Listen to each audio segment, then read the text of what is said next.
here we're at my upholstery guy. We're gonna replace the top. It's a little bit faded.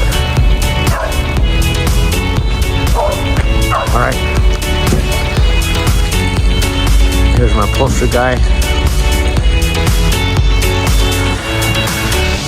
Works on Benz and we used him in the past.